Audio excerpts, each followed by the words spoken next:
자, 오늘 하나님 말씀 요한복음 18장 보겠습니다. 요한복음 18장입니다. 1절부터 6절까지 제가 읽어드리도록 하겠습니다.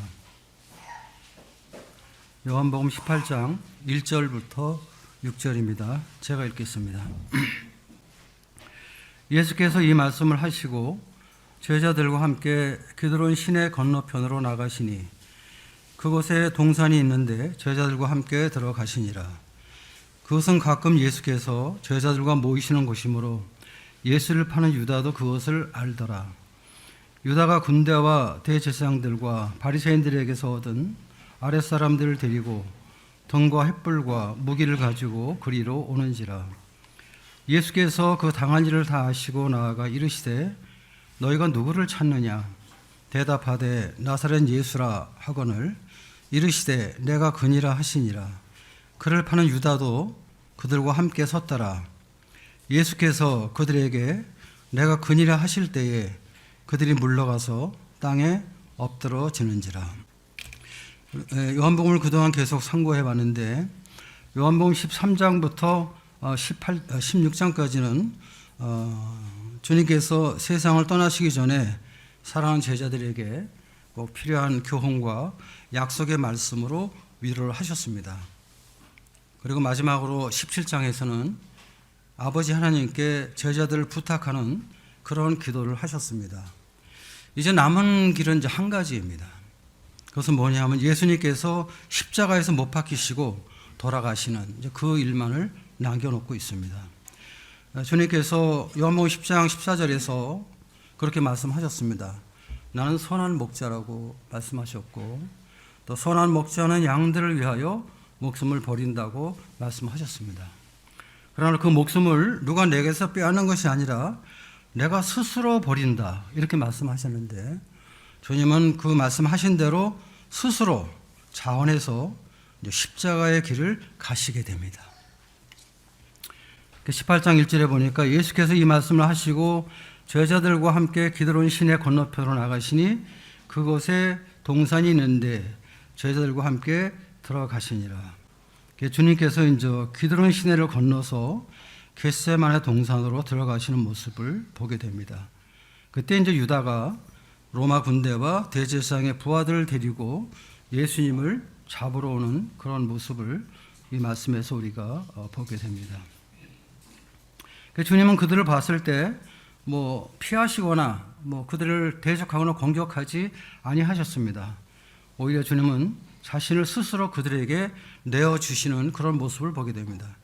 그래서 이제 그들에게 누구를 찾느냐고 묻고 그들이 대답하기를 나사렛 예수라고 얘기했을 때 주님께서 내가 그니라 하면서 주님께서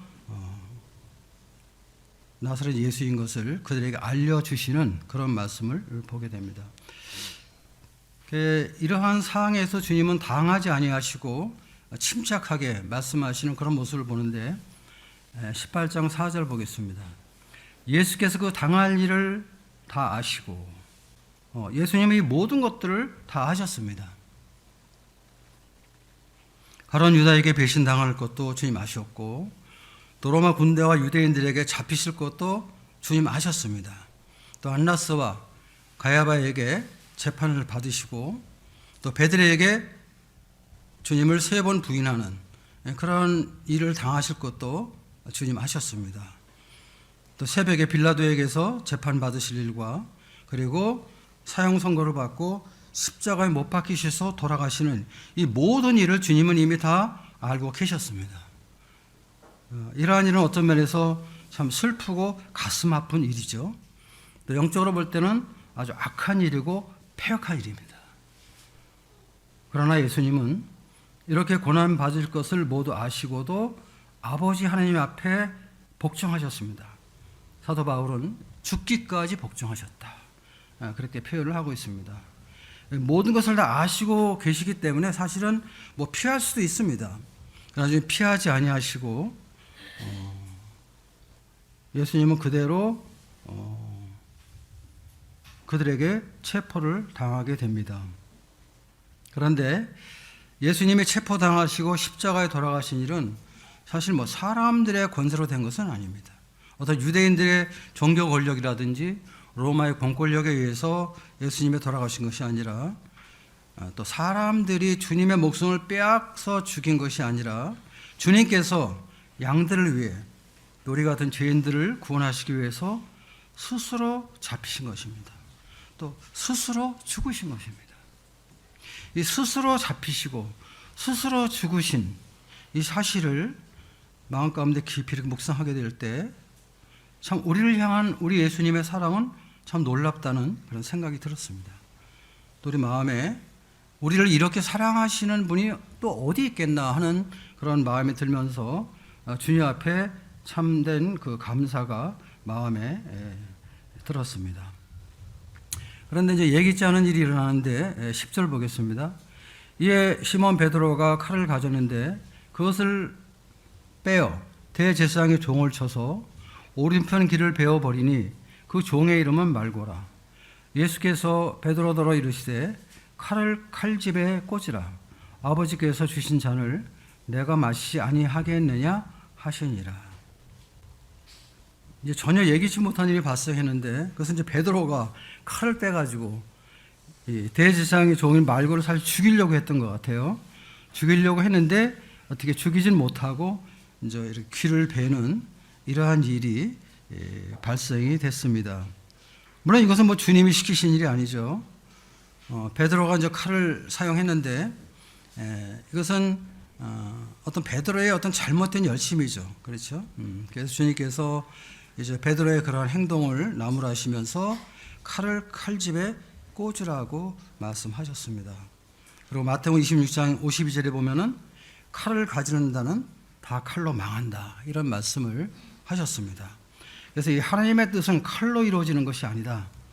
어떤 인간의 혈기나 세상 권력이나 돈이나 뭐 이런 어떤 육신의 방법으로 이루어지지 않는다는 그런 교훈을 우리가 이 말씀 가운데서 이렇게 배우게 됩니다.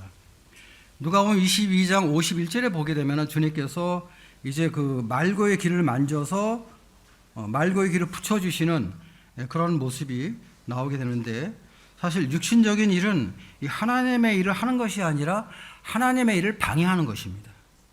이제 베드로는 나름대로 주님을 위해서 뭐 행동한 것이지만 그러나 주님의 일을 한 것이 아니라 오히려 하나님께 일을 만들어주는 이제 그런 모양이 된 것을 우리가 이 말씀에서 보게 됩니다.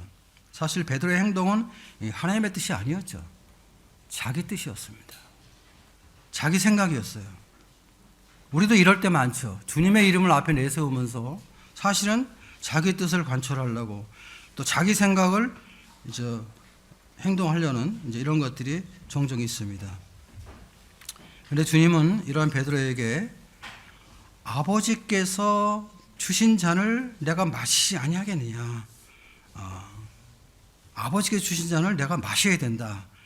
그래서 베드로의 그런 행동은 잘못된 것이라는 것을 좀 말씀해 주셨는데 사실 우리도 주님을 섬기면서 얼마든지 베드로처럼 이렇게 행동할 수 있다고 생각이 듭니다.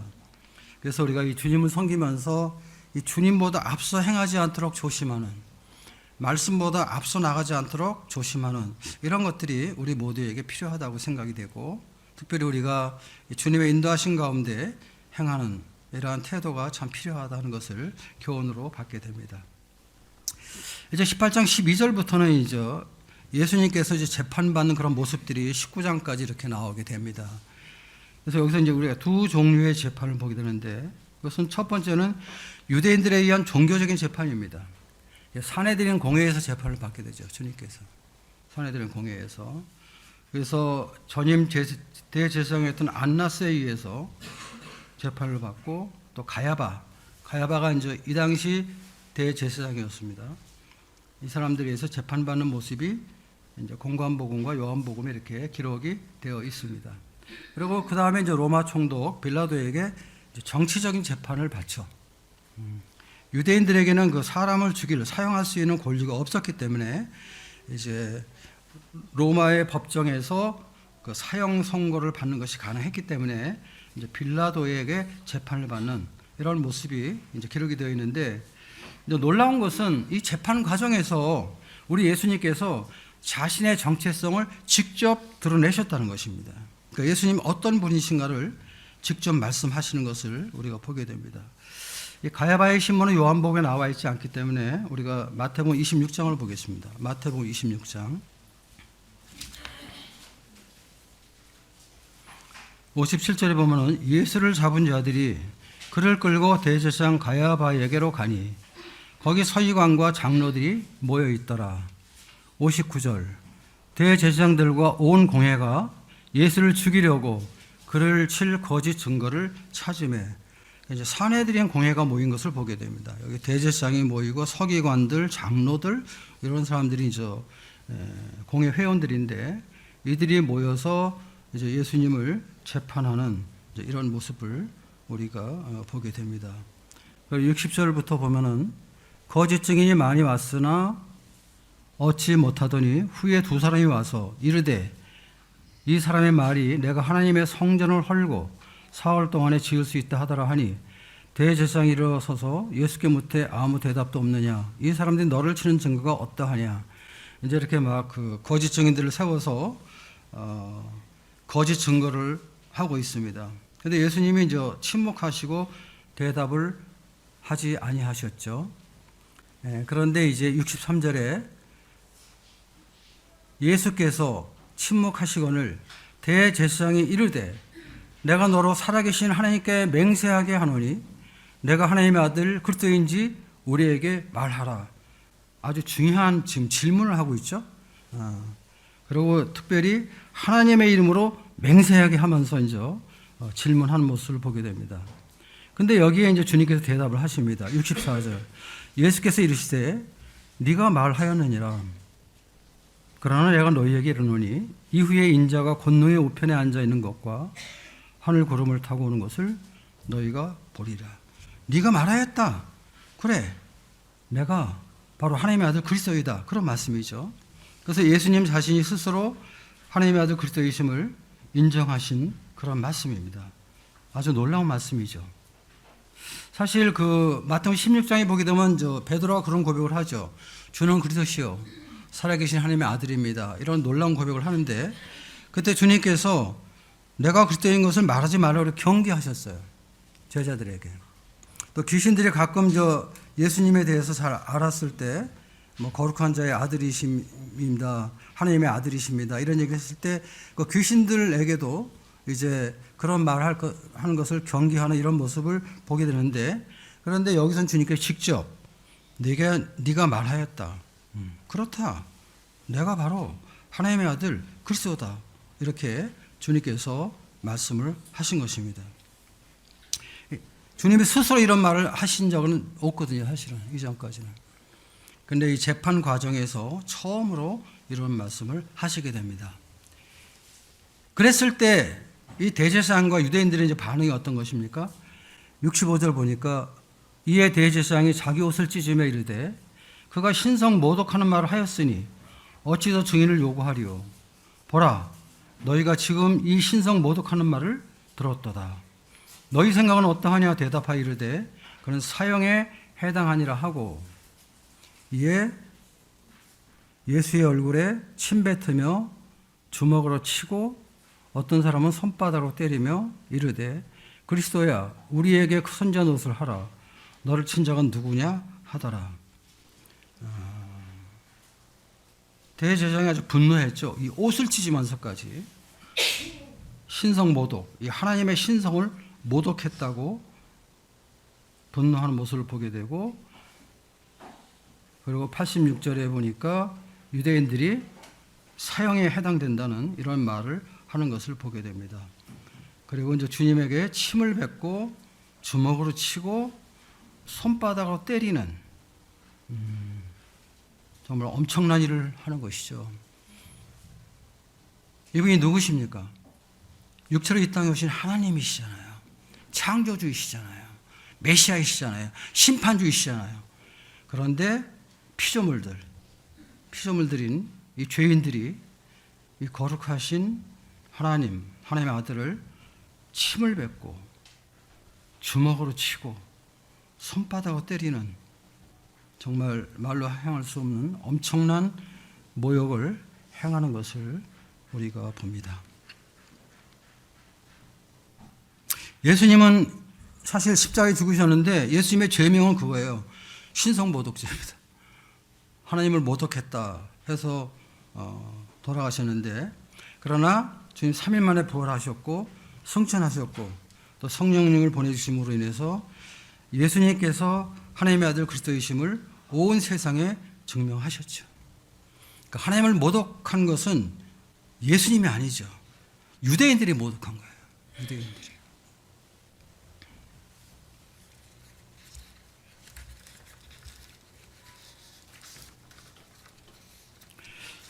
우리 마가복음에 있는 말씀 한 구절 더 보겠습니다. 마가복음 14장 61절입니다. 14장 60절부터 보겠습니다.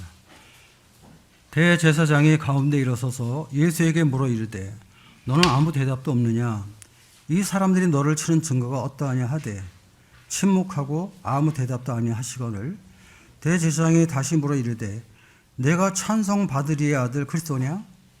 예수께서 이르시되 내가 그니라.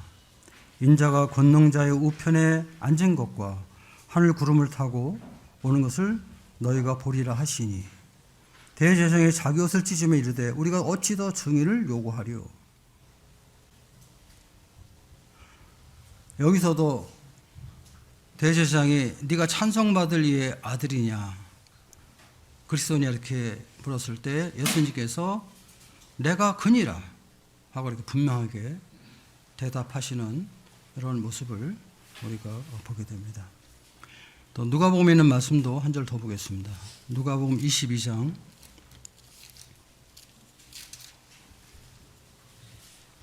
70절입니다. 다 이르되 그러면 네가 하나님의 아들이냐 대답하시되 너희들이 내가 그라고 말하고 있느니라. 네가 하나님의 아들이냐? 너희 말과 같이 내가 그렇다. 그 사람이다. 이렇게 말씀하시는 것이죠. 그래서 이 마태복음, 마가복음, 누가복음 이 공관복음에는 예수 그리스도가 하나님의 아들이 그리스도인 것을 주님께서 말씀하시는 이런 말씀들이 기록이 되어 있습니다. 그러니까 예수님은 단순하게 어떤 사람의 아들이 아니고 하나님의 아들 그리스도인 것을 우리가 분명하게 이 말씀 가운데서 깨닫게 되고 육체를 가지고 이 땅에 오신 하나님이신 것을 말씀은 우리에게 분명하게 증거해주고 있는 것입니다. 예수님은 거짓말 하실 수 없잖아요. 거짓말 하실 수 없는 예수님이 분명히 말씀하셨습니다. 내가 그니라. 내가 하나님의 아들이니라. 이 절대 진리입니다. 그래서 모든 사람들은 반드시 예수님을 믿어야 되는 것입니다. 나의 구원자로, 나의 주님으로 믿어야 되는 것이에요. 사실은 유대인들이나 이 대제사장이 가장 잘 믿을 수 있는 환경임에도 불구하고 그들은 안 믿었습니다. 그리고 오히려 그들은 메시아라고 내가 하나님의 아들이라고 말하는 그 예수님에게 사형을 요구했습니다. 주먹으로 치고 손바닥으로 때리고 침을 뱉고 주님을 멸시했습니다. 이것이 또 영적으로 볼 때 또 우리의 모습이기도 하죠. 우리도 주님 믿기 전에 바로 이러한 사람이었던 것을 깨닫게 됩니다. 예수님께서 재판받으실 때 예수님을 죽이려고 이제 거짓 증인들이 많이 거짓 증거하고 많은 사람이 성사를 했거든요. 근데 주님은 아무 대답도 하지 않으셨습니다. 자신을 변호하지 않으셨습니다. 침묵하셨어요. 얼굴에 침을 뱉고 주먹으로 치고 손바닥으로 때리는 그런 그에 조롱할 때에도 주님은 아무 대답도 안 하셨습니다. 모든 걸 참으시고 잠잠하셨습니다. 어떻게 그렇게 참으실 수 있었을까? 이런 생각도 해봤습니다. 우리 같은 똑같은 사람들도 참을 수 없는 그러한 일인데 육신을 가지고 이 땅에 오시지만 그분은 하나님이시잖아요. 창조주이시잖아요.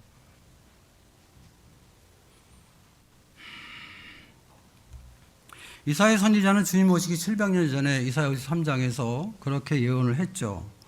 그가 곤욕당할 때 괴로울 때도 입을 열지 아니했다.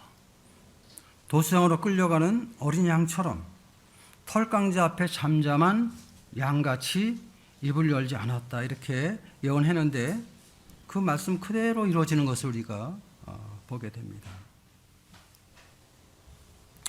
베드로전서 2장에서 예수님을 멀리서 바라봤지만 그렇게 증거하고 있죠. 욕을 당하시되 욕하지 아니하시고. 참 이 말씀은 큰 감동이 되는 말입니다. 누가 저한테 욕을 하고 저한테 모욕을 하면요, 저도 그 사람한테 욕을 하고 모욕을 주고 싶지 않아요? 욕을 당하시되 욕하지 아니하시고, 고난을 당하시되 위협하지 아니하시고. 가끔 우리는 위협도 하잖아요. 말로 위협도 하고. 공의로 심판하시는 하나님께 부탁하셨다. 베드로가 비록 멀리서 주님을 따라갔지만 그 베드로가 이렇게 증거하고 있는 것입니다. 욕을 당하시되, 모욕을 당하시되 모욕하지 아니하시고, 고난을 당하시되 위협하지 아니하셨다. 공의로 심판하신 하나님께 부탁하시면서 주님은 십자가에서 돌아가셨습니다. 사도 바울은 주님은 죽기까지 아버지 하나님께 복종하셨다, 이런 증거를 우리에게 하고 있죠. 그리고 그것은 우리를 구원하시기 위해서, 나 같은 죄인을 구원하시기 위해서 주님이 스스로 죽으셨다. 그래서 우리는 주님을 은혜의 주님이라고 하는 거죠. 그래서 이 은혜의 주님을 우리 마음 가운데 깊이 묵상할 때 정말 우리 마음에 감사가 있는 것이죠.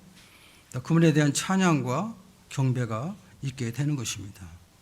그리고 우리도 그분을 사랑하게 되는 것입니다. 우리가 사랑이 있어서가 아니라 그분의 사랑이 없는 우리 마음을 감동시키시고 우리로 하여금 사랑할 수 있도록 인도해 주시는 그런 주님인 것을 우리가 보게 됩니다. 이 가야바가 재판하는 이런 모습들을 보면서 우리는 그런 생각을 해보는 것입니다. 창조주 하나님께서 이 피조물들에게, 이 창조물들에게 지금 재판을 받고 있으시잖아요. 의로우신 예수님께서 죄인들에게 지금 재판을 받고 있잖아요. 이거 얼마나 잘못하고 이게 악한 일입니까? 이거 얼마나 폐역한 행동입니까, 사실은? 근데 이것이 세상의 참 모습입니다. 또 이것이 사실 인간의 죄악입니다. 세상에 예수님을 십자가에 못 박았죠. 사람을 만드시고 또 우주를 만드시고 다스리시는 하나님, 그 하나님을 사람들이 알지 못하고 그분을 재판하고 있다, 재판했다. 우리가 봐도 정말 패역한 세대다, 정말 이 세상은 패역한 세상이다 하는 것을 마음 가운데 깊이 깨달을 수가 있습니다. 하나님은 세상을 심판하시는 분이고 하나님은 죄인을 심판하시는 분인데, 그런데 심판주 하나님을 죄인들이 멋대로 재판하고 십자가에 죽이는, 이거 얼마나 두려운 일입니까, 사실은? 이거 얼마나 무서운 일입니까? 이 패역한 세대, 이 패역한 일을 세상이 하게 된 거예요. 이때부터 세상은 말세가 시작이 되었다, 이렇게 말해요. 말세가. 우리가 말세 하잖아요. 말세가 언제 시작됐어요? 피조물, 창조물인 사람들이 창조주를 십자가에 죽였을 때, 죄인인 인간들이 의로우신 하나님의 아들을 십자가에서 죽었을 때, 그때 말세가 시작이 되었다, 그렇게 말하는 것이죠. 지금은요, 지금은 2000년이 지난 지금 우리가 말세의 마지막 때다, 이렇게 말을 하고 있습니다. 그래서 우리 주님이 오실 때가 참 가깝다 하는 것을 우리가 말씀 가운데서 이렇게 분별하고 있는 것입니다. 정말 우리가 사는 이 시대는 그 어느 때보다도 주님의 오심이 임박한 것은 틀림없습니다. 사실 초대교회 때부터 예수님의 재림을 모든 성도들이 기다렸거든요. 뭐 우리만 지금 기다린 게 아니에요. 초대교회 때부터. 그리고 다 자기 시대 때 주님이 오실 것을 믿고 살았습니다. 우리도 마찬가지죠. 그런데 시대적으로 볼 때 정말 우리가 사는 이 시대가 정말 임박한 시대이다 하는 것은 틀림이 없는 것 같아요.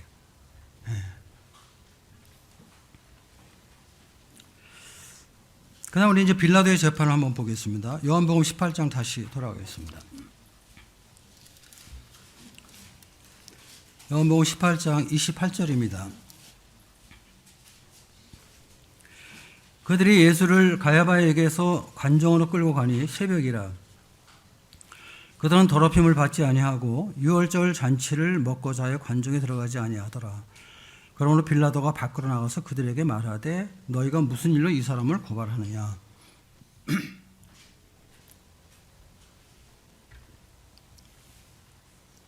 가야바가 재판이 끝난 다음에 이제 빌라도에게 이제 보내는 이런 모습을 보게 되는데 사실 밤에 붙잡혀가지고 철야 재판을 받았거든요. 밤새 재판을 받았습니다.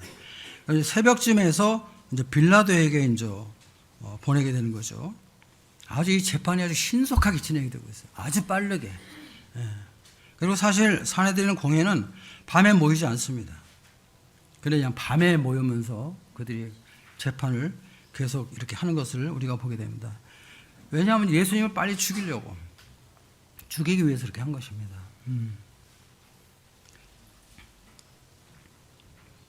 31절 빌라도가 이르되 너희가 그를 데려다가 너희 법대로 재판하라. 유대인들이 이르되 우리에게는 사람을 죽이는 권한이 없나이다 하니 이는 예수께서 자기가 어떠한 죽음으로 죽을 것을 가리켜 하신 말씀을 응하게 하려 함이로라. 빌라도가 보니까 귀찮거든요. 그러니까 이 종교적인 문제라면은 너희들이 알아서 해라 그렇게 했단 말이에요. 근데 이 유대인들은 예수님을 뭐 적당히 하는 것이 아니라 죽이려고 하는 거예요. 죽이려고, 사형을 하려고. 근데 사내들의 공회는 사람을 죽일 권한이 없어요. 로마인들만 가능했던 거예요. 그래서 우리에게는 사람을 죽이는 권한이 없나이다. 주님께서 그 마태복음 20장에 보면은 그런 말씀하셨죠. 예루살렘에서 인자가 대제사장과 서기관들에 의해 이방인들에게 넘겨서 십자가에 죽을 것이다. 이런 예언을 하셨는데 바로 그 말씀을 이루기 위해서 주님은 유대인들에 의해서 죽지 않았습니다. 로마인들에 의해 죽었습니다. 이방인들에 의해서. 그리고 주님께서 그 인자도 들려야 하리니, 이 들려야 한다는 말을 쓰셨는데 그것은 이제 십자가에 달리는 것을 말씀하시는 것이죠. 그 십자가에 이제 죽을 것을 말씀하셨는데 그 말씀들이 그대로 이루어지는 것입니다. 유대인들은 사람을 사형할 때 돌을 던져서 죽이거든요. 돌로. 로마인들은 십자가로 죽입니다. 이 로마의 사형틀은 십자가이기 때문에.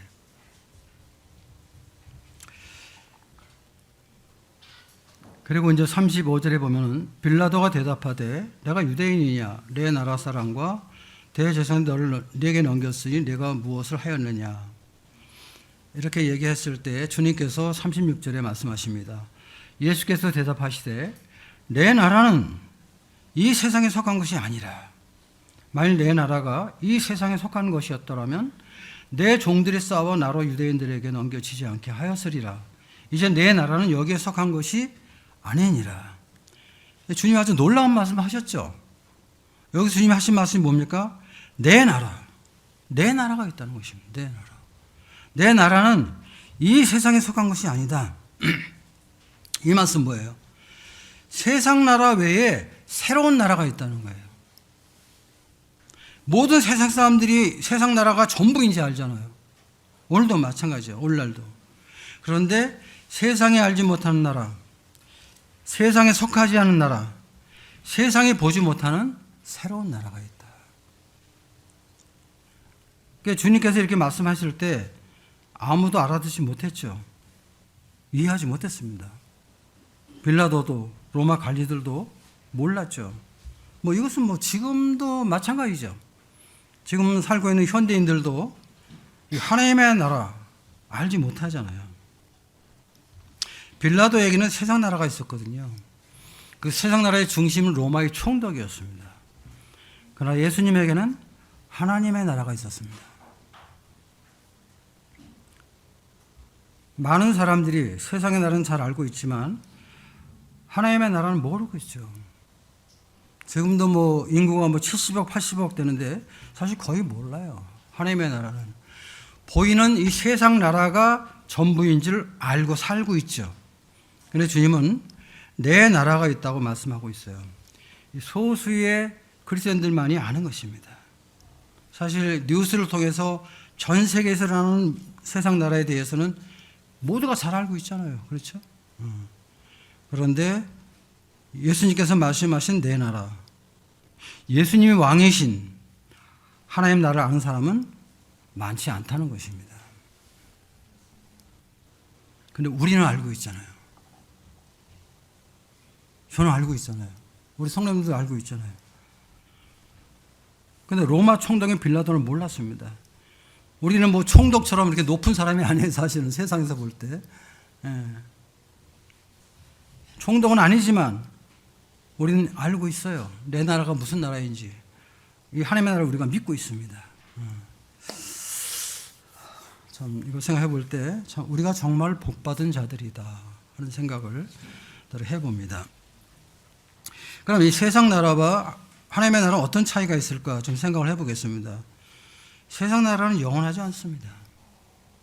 언젠가는 무너질 것입니다. 그것은 뭐예요? 망한다는 얘기죠. 그 유한한 나라예요. 그런데 많은 사람들은 세상 나라가 전부인 줄 알죠. 그러나 하나님의 나라는 영원한 나라입니다. 망할 수도 없고 사라질 수도 없는 그런 나라입니다. 하나님의 나라를 누가 다스립니까? 세상 나라는 사람이 통치합니다.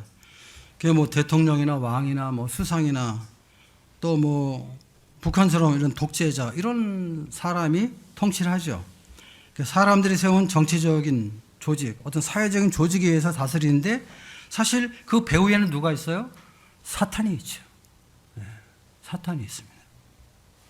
하나님의 나라는 하나님이 통치하시고 다스리십니다. 하나님이 주권자이십니다. 삼위일체 하나님이 역사하시고 다스리는 그런 나라입니다. 세상 나라는 자기를 사랑하면서 이기적인 욕심이 가득한 나라입니다. 그래서 치열하게 경쟁하죠. 욕심을 채우기 위해서. 또 다른 사람을 지배하려고 하죠. 굉장히 이기적인 그런 나라예요. 자기 중심의 삶을 살기 때문에. 지금 러시아와 우크라이나 전쟁이 왜 일어납니까? 욕심 때문에 일어나는 거잖아요. 더 많은 영토를 가지고 더 많은 사람을 지배하고 더 많은 지역을 다스리려고. 뭐 이스라엘과 팔레스틴도 어떤 면에서 그렇습니다. 물론 하나님의 섭리가 있지만. 그런데 하나님의 나라는요. 자기를 사랑하지 않고 이기적인 마음을 버리고 하나님의 사랑으로 섬기는 나라입니다. 그러니까 이제 이타적인 삶을 사는 나라입니다. 그러니까 세상 나라의 특징이 이기주의라면은 하나님의 나라는 이타주의적인 삶입니다. 하나님 나라는 누구를 지배하고 주관하는 것이 아닙니다. 경쟁하지 않는 것입니다. 함께 동역하는 것입니다. 그리고 함께 섬기는 것이죠. 이것이 이제 하나님의 나라의 모습입니다.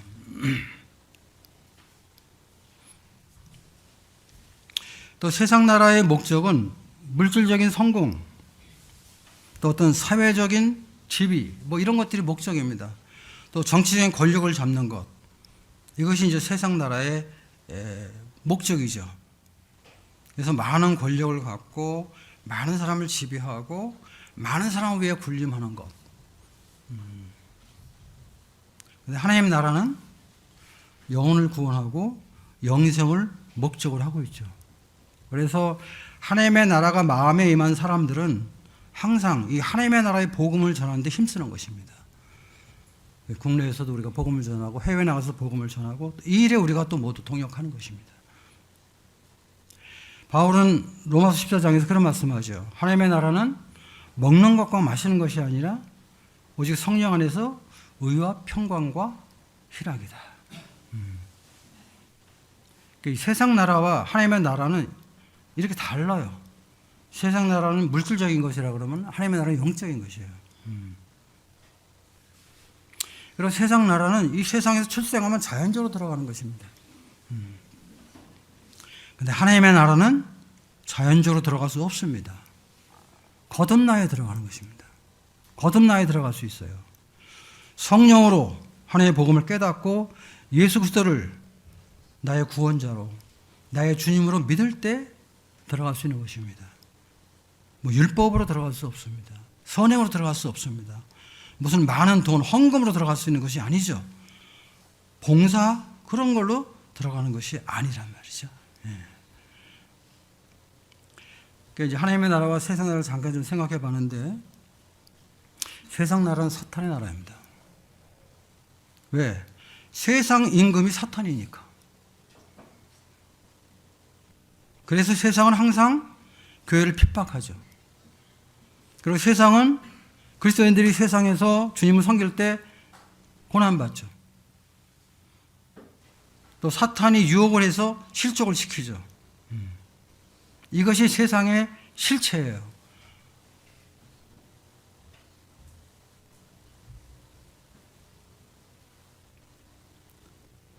사실 모든 사람들은 사탄의 나라에서 태어난 것입니다. 저도 마찬가지예요. 우리들도 처음에는.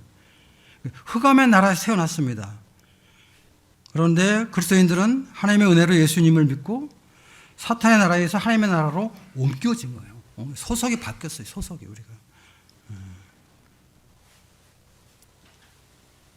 사도 바울은 골로새서에서 그렇게 말하고 있죠. 그가 우리를 흑암의 권세에서 아들의 나라로 옮겼다. 참 놀라운 은혜이죠. 우리도 전에는 사탄을 왕으로 섬겼던 사람들이에요. 우리가 그렇잖아요. 사탄 나라의 백성이었습니다. 그때 우리가 어떻게 살았어요? 죄의 종으로 살았죠. 죄의 열매 속에 살아왔죠. 죄와 함께 먹고 마시면서 죄가 뭔지도 모르면서 그러나 영혼은 아주 파괴되고 평안이 없이 살아왔죠.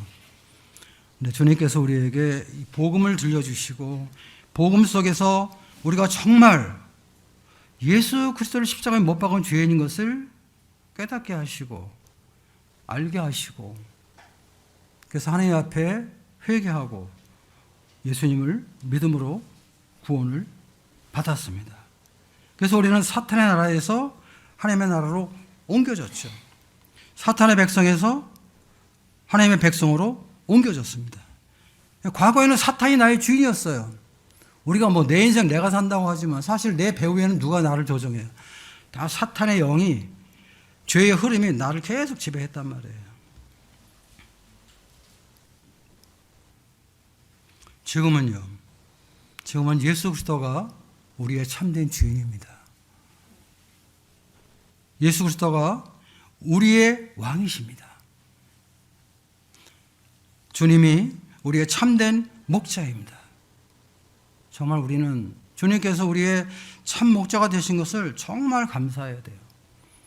그렇지 않으면 사탄이 우리의 삶을 이끌어가니까. 그래서 우리가 이 구원을 받으면 사실은 주인이 바뀌어지는 거란 말이에요. 주인이 바뀌어진단 말이에요. 그러니까 주인이 바뀌면 어떻게 돼요? 삶이 바뀌죠. 그러니까 어떻게 돼요? 구원받으면 삶의 변화가 나타나는 것입니다. 이것은 무슨 율법을 행해서 나타나는 게 아니에요. 과거에는 사탄의 나라였기 때문에 우리가 사탄의 나라에 살았기 때문에 우리가 세상에 충성했어요. 세상에서 출세하려고 세상에서 뭔가 한번 하려고 집도 사고 차도 사고 돈도 모으고 악착같이 지금은 우리가 연약하고 부족하기도 하지만 적어도 하나님의 나라에 충성하는 삶을 사는 그런 삶을 사는 사람으로 우리가 삶이 바뀌었잖아요. 그래서 우리는 두 나라 사이에서 선택해야 할 때가 많이 있죠. 그렇죠? 하나님의 나라를 선택해야 되나 세상 나라를 선택해야 되느냐? 하나님의 나라를 최우선으로 삼을 것인가? 아니면 세상 나라의 가치를 선택하고 세상을 따라가야 할 것인가? 고민할 때도 있죠. 그러나 그리스도인들은 하나님 나라의 백성입니다. 우리를 다스리는 분은 하나님이십니다. 하나님의 통치에 순종할 때 주님의 거룩함과 주님의 아름다움이 우리 삶 속에 나타나게 되는 것이죠. 우리 자신에게 무슨 아름다움이 있습니까? 우리 자신에게 무슨 거룩함이 있어요? 난 그런 거 얘기하는 사람 보면 좀 이상하다고 생각해요. 그러나 주님께서 나를 다스리실 때, 내가 믿음으로 그분의 통치에 순종할 때 그분이 나를 마음대로 사용하시는 것입니다. 그분이 원하는 대로. 내가 원하는 대로 주님을 섬기는 것이 아니라 그분이 원하는 대로 나를 사용하시는 것입니다. 그래서 우리가 하나님 나라의 백성의 삶을 살아갈 수 있는 것이죠. 18장 37절 보겠습니다. 빌라도가 이르되 그러면 네가 왕이 아니냐?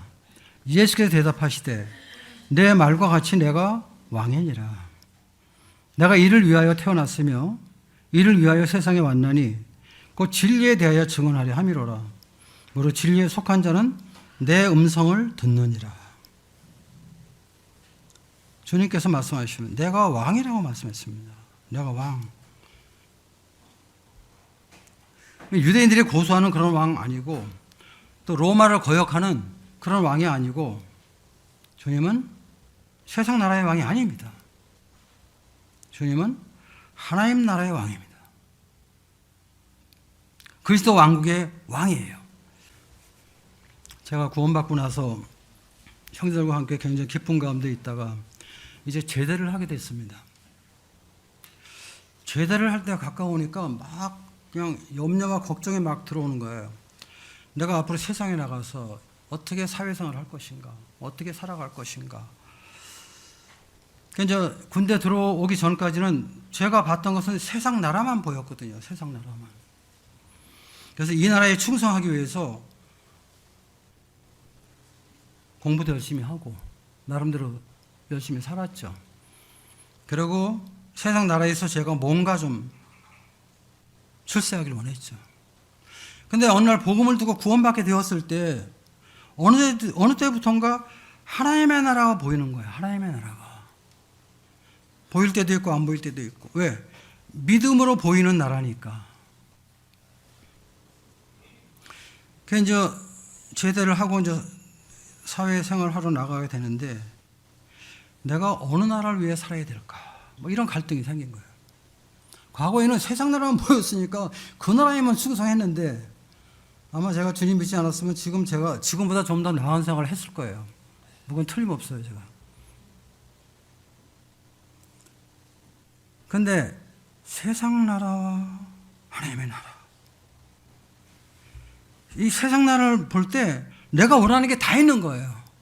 돈도 있고, 권력도 있고, 명예도 있고, 쾌락도 있고, 또 내 육신이 너무 잘 맞아요. 이 세상 나라는. 근데 이제 저한테 고민이 왔던 건 뭐냐면 이게 유한한 나라라는 거예요. 한계가 있다는 거예요. 근데 하나님의 나라는 보이지 않는 나라지만 믿음으로 보이는 나라인데 근데 이 나라가 내 마음속에 있단 말이에요. 하나님의 나라가. 근데 육신이 원하는 것은 없어. 사실은 별로 그렇게 메리트가 없어요. 예. 영적인 나라이니까. 근데 이 나라는 영원한 나라라는 거예요. 영원한 나라. 어느 나라를 내가 택할 것인가? 절대 망하지 않는 나라. 제가 그때 주님 앞에 무릎을 꿇고 주님, 제가 세상 나라에 충성하지 않겠습니다. 저는 사회에 나가도 세상에 충성하지 않고 하나님의 나라와 하나님의 의를 구하겠습니다. 그렇게 결단을 하고 제가 제대를 하게 됩니다. 그리고 지금까지 나름대로 그렇게 살아왔습니다. 완벽하게 살지는 못했지만 저의 삶의 방향은 항상 그 삶을 추구하는 삶을 살고 있죠. 뭐 지금도 마찬가지입니다. 제가 무슨 장로 은퇴했다고 해서 제가 아무것도 안 합니까? 그렇지 않습니다. 마태복음 있는 말씀 한 구절 보고 마치겠습니다. 마태복음 우리 잘 아는 말씀인데요. 6장 33절입니다. 그런즉 너희는 먼저 그의 나라와 그의 의를 구하라. 그리하면 이 모든 것을 너희에게 더하시리라.